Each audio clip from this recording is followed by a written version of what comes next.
Okay, we'll start off by breaking down the question that we're given. So, shown is the plan and elevation of a truncated equilateral triangular pyramid. The solid is cut by the oblique plane VTH as indicated. So our VTH is cutting through this object here, which is not yet showing that cut surface. The first part is draw the plan and elevation of the solid where it is cut by the oblique plane VTH. The second part then is draw the horizontal and vertical trace of a plane which contains the surface A of the solid. So surface A, which you can see here in our plan, and I've just drawn in A above here in our elevation where you can also see it. Now that's actually going to be a second VTH, which is going to be off in this direction, but we won't worry about that at the minute. We have our object and we need to find out how it is cut by this oblique plane VTH. So what we can do is we can start off by starting to draw what we have. To do that, what I'd suggest is you start drawing the plan even before you put in the XY line. So I know that it is offset at 45 degrees, so I'm going to keep it down the lower half of the page, not too far down. As well as that, the measurements here are too large for the particular page I'm using, so again I've scaled it down to 1:2, so basically half scale.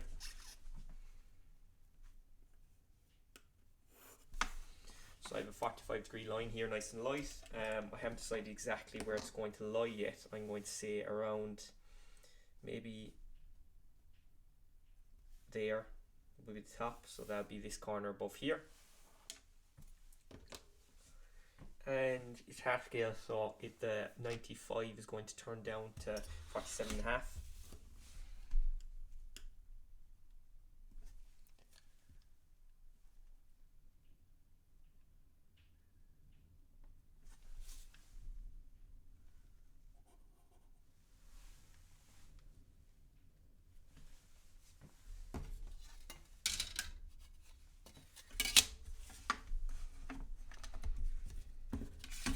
Now what I'm going to do is I'm just going to remove the excess line just to ensure that everything is as clear as possible.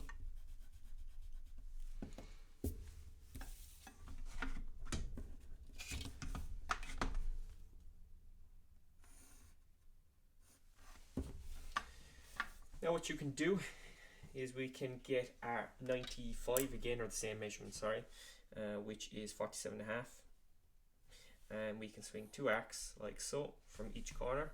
And we found the other corner above here.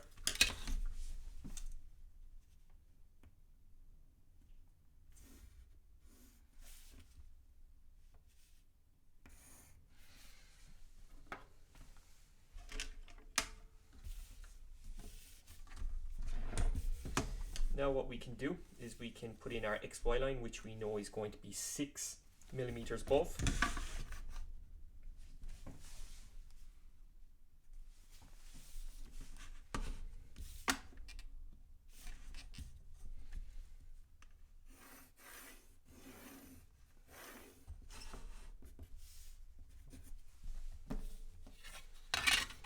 We also know that our T here is going to be 17.5 over from the extreme point here on the left. So I'm going to draw that in.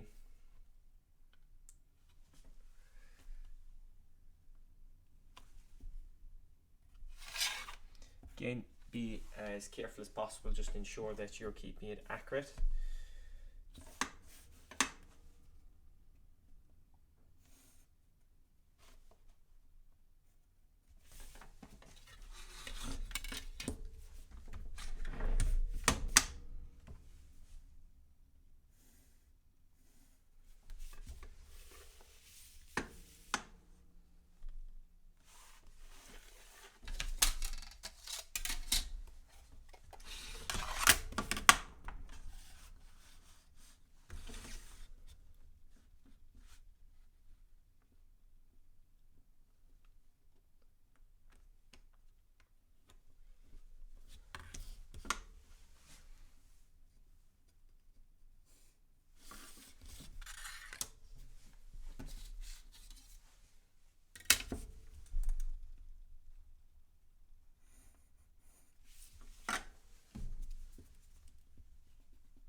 So what we can do now is we can start indicating corners that we're going to need.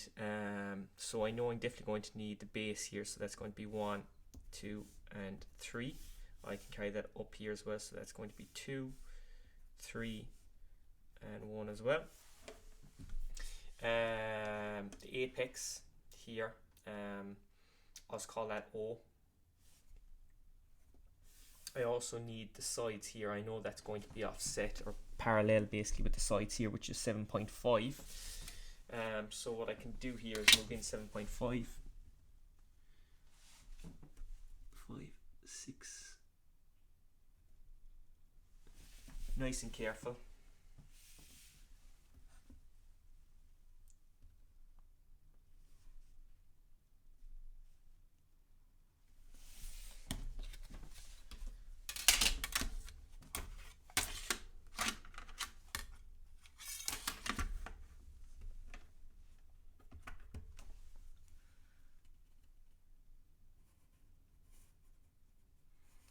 Tell where they make contact with basically line 1 to O, O to 3.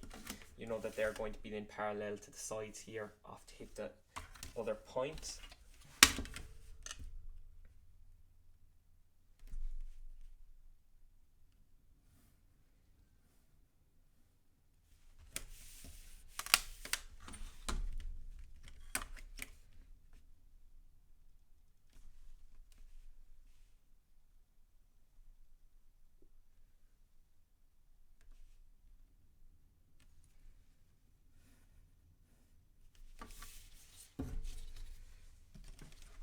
Now we can start drawing our elevation of the object before it's cut, remember.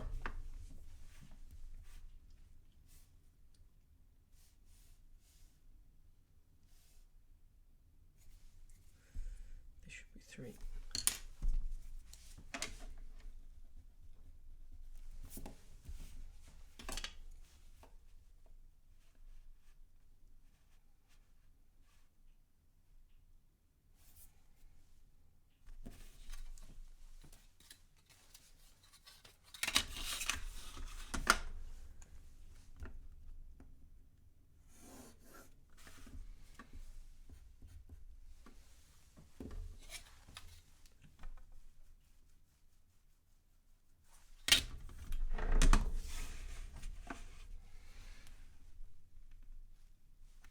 Go up our 27.5, so that's 25, 26, 27, 27.5, as stated in the question above here.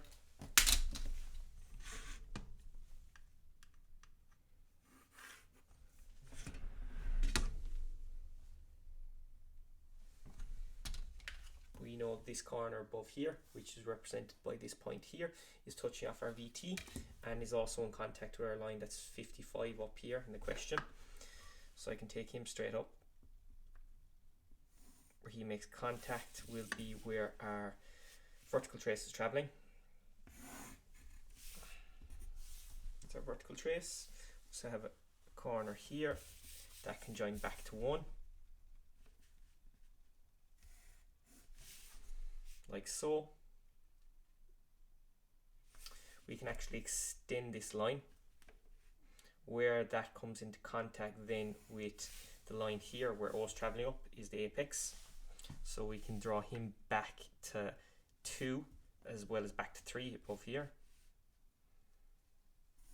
Again, keep everything light until we figure out what is going to be hidden detail. As well as that our object yet hasn't been cut.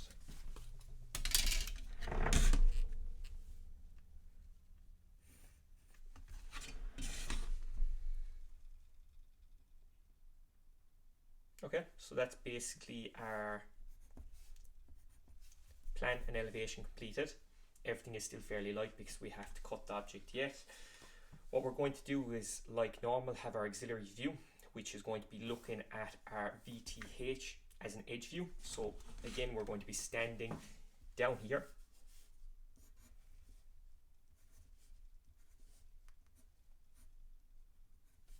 We're standing in here, so you can imagine. Standing here looking in this direction, and you're going to look at this plane as an edge view, so you're going to be looking from this direction, so you'll see it as so. For example, if you're looking at your elevation here, you'd be standing in this direction.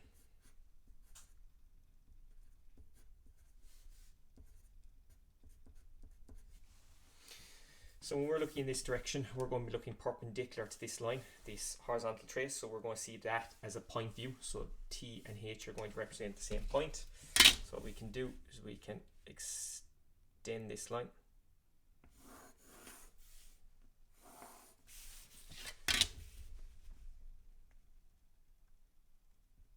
Try to keep it out of your elevation.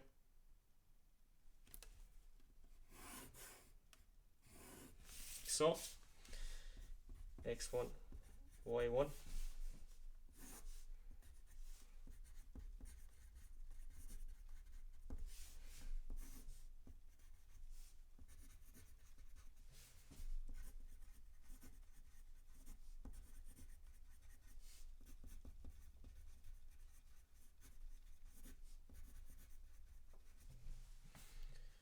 This is your first auxiliary.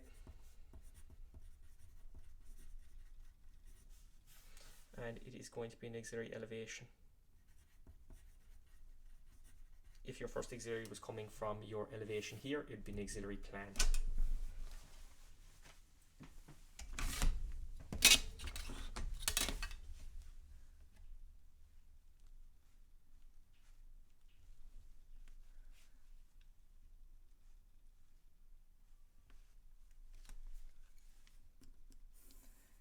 We know that our base 1, 3 and 2 will all lie on the X1, Y1 line, because again it's your auxiliary plan, so it'll be the same height as it is here in your elevation.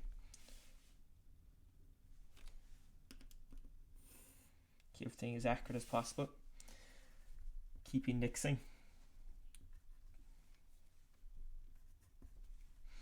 This point here, that will be your HT.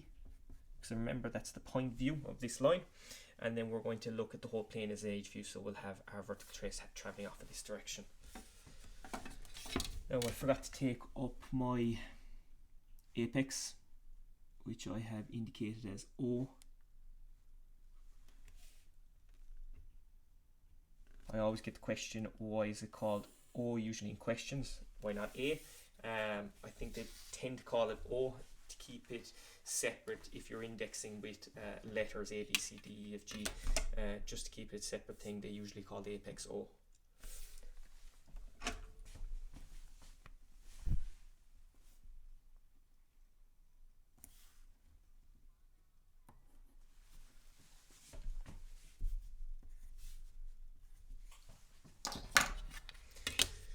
Now, if we're looking from this angle, so we're standing here, what can we see?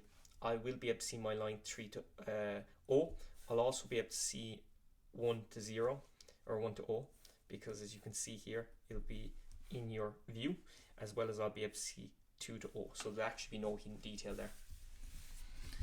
So 1 first of all, back to O. 3 back to O. Now this question, it's key to be as accurate as possible, because if you go a bit wrong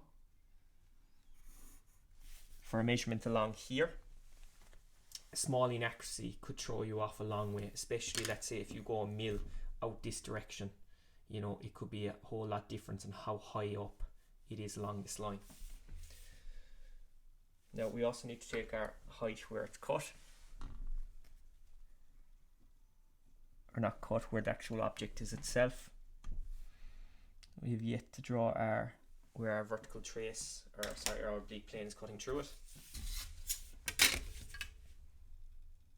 It's going to be parallel with the X1, Y1 as it is in elevation, or the original elevation.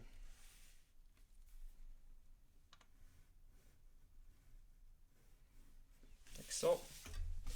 Now what we can do is we can draw in our vertical trace.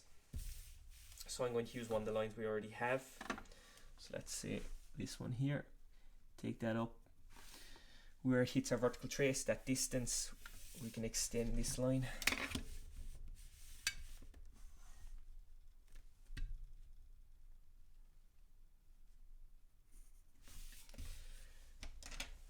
height.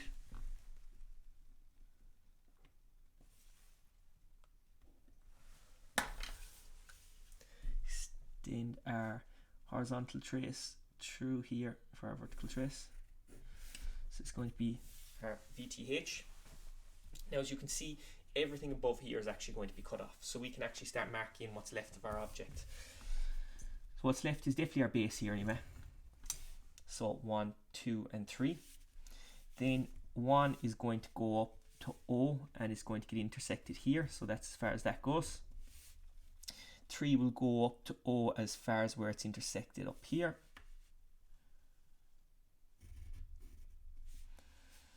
And then we have 2 traveling up, and it's actually going to go up as far as it was before, which is here, and it's going to come back across and it's going to get intersected there as well. So what I'm going to do is I'm going to start labeling these. So this is 1, 2 and 3. I'm going to call this 4. This is going to be 0.5. This is going to be 6/7. And then 8. Okay, you'll see what I mean by 6/7 here when I bring it back.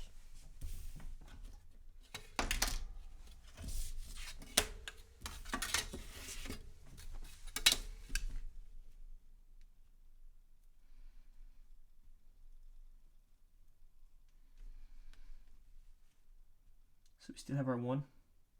Now we need our 4, which is along the line 1 to O.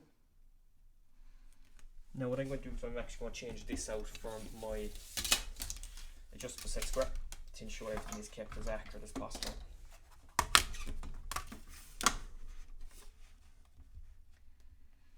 When I use my adjustable set square with a solid T-square like I'm using here, it's better for maintaining that angle than with sliding set squares, because any small movement can throw your sliding set squares off.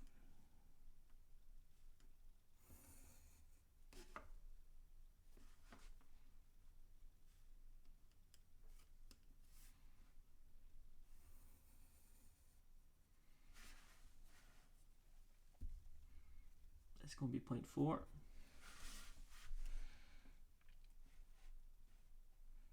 5 is going to 3 and 0.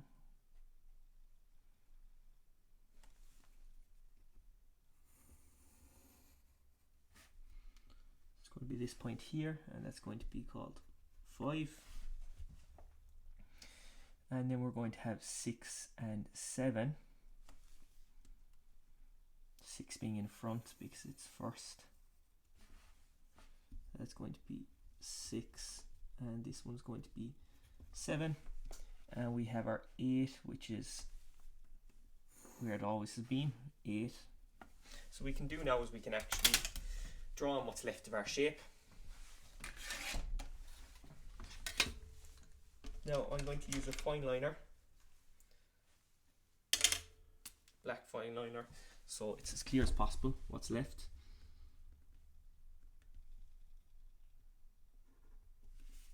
So let's draw my base first of all.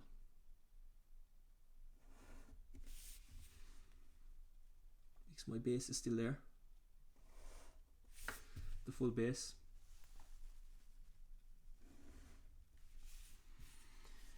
And then we're going to have each of these points traveling up. So 2 is going to still extend to the top of 8.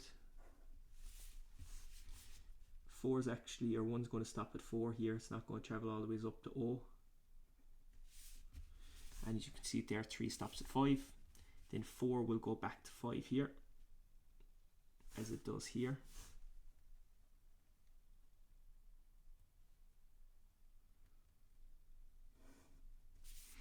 Now 5 is going to go up to 6, as you can see there, 5 goes up to 6. And it is also, as you can see, 4 goes up to 7, so 4 will go up to 7.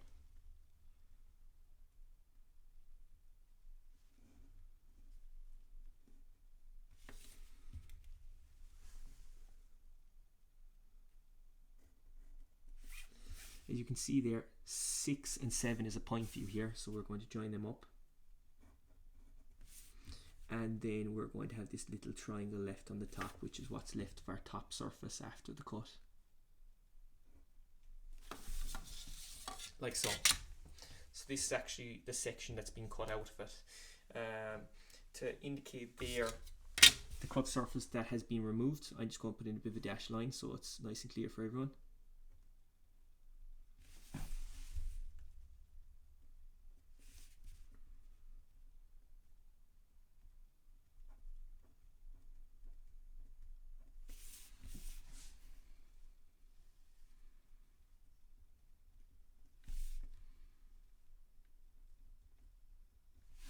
So you can see the dashed line, that's actually the surface that has been removed as the vertical trace, or sorry, the oblique plane has cut through the object.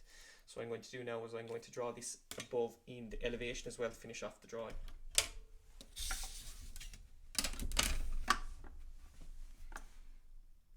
So 4 is going to be located from 1 to O, so that goes straight up here, and then we have 4.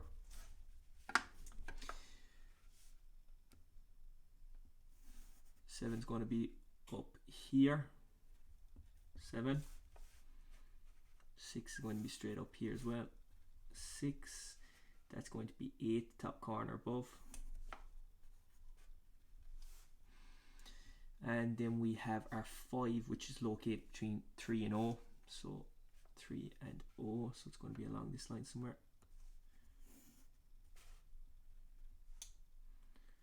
That's 5. So now what we can do is we can start joining them up. I'm going to do lightly here first so I can see 4 goes back to 5.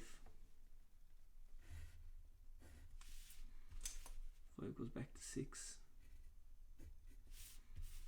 6 goes back to 7. And then 7 goes back down to 4. And that goes solid back here like so. And that goes back here like so.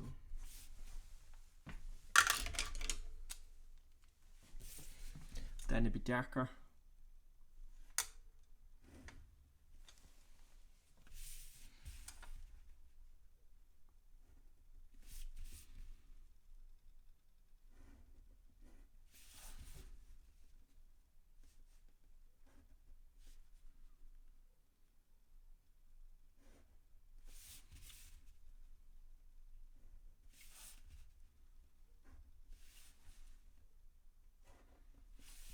So what I'm going to do now is I'm just going to draw in the missing piece of the surface.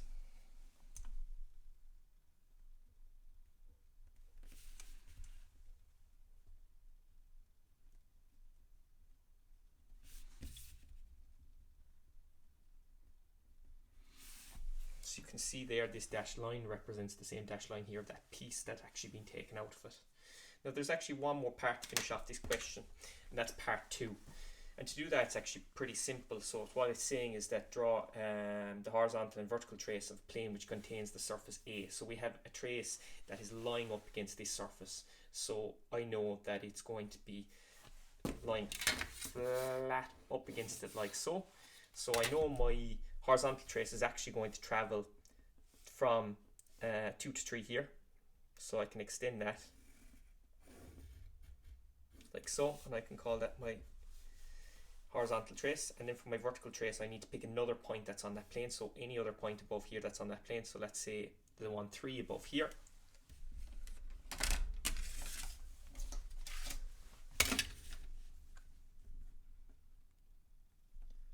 Go and extend that over, bring it over here.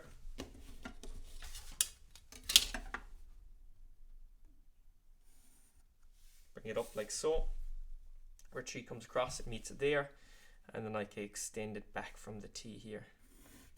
So that's going to be my vertical trace. And what I'm going to do is I'm just going to put that in a different colour so it's clearly visible. There's A here.